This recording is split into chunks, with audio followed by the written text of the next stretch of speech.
Ready? হ্যাঁ, আমরা Italy থেকে বলছি, ইটালির রোম থেকে। কালকে একটা নিউজ আমাদের বাংলাদেশে অনেক মানে খুব মানে খুব খুব খুব খারাপ লাগছে জিনিসটা দেখে। একটা বিল্ডিং ধরে গেছে রানা প্লাজা। তো ওইখানে আমাদের বাংলাদেশের যে স্বরাষ্ট্রমন্ত্রী সে বলছে যে কিছু সংখ্যক হেফাজতে ইসলামের লোক বা যে কোনো রাজনৈতিক দল, জামাতে ইসলাম বা বিএনপি, তারা নাকি ওখানে এসে পিলার ধরে নাকি নাড়াচাড়া করে বড় একটা 9 তলা বিল্ডিং রানা প্লাজা এটা নাকি ধাক্কায় ফেলে দিছে। তো আজকে আমরা রোমে অনেক বড় বড় বিল্ডিং আছে আপনারা দেখতে পাচ্ছেন। তো আমি আর আমার ফ্রেন্ড দুইজনে মিলে চেষ্টা করবো একটা বিল্ডিং ফালানোর জন্য। যদি ফালাইতে পারি তাহলে মনে করবো হ্যাঁ সত্যি মখার কথা সত্যি। তো দেখি, চেষ্টা করে দেখি। কোনটা ফালাবি দোস্ত?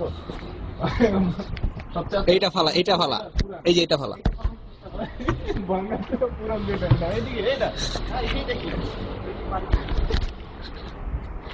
দেখা যাচ্ছে এই বিল্ডিংটা ফালানোর চেষ্টায় এই দুইজন যুবক মানুষ যাচ্ছে। এদের গায়ে কিন্তু অনেক শক্তি, দেখলেই বোঝা যায় এদের গায়ে অনেক শক্তি। জোরে, হ্যাঁ আরো জোরে, জোরে, আরো জোরে, জোরে থাকতে কে হবে। মখার কথা সত্যি হবে। আরো জোরে, আরো জোরে ট্রাই করো।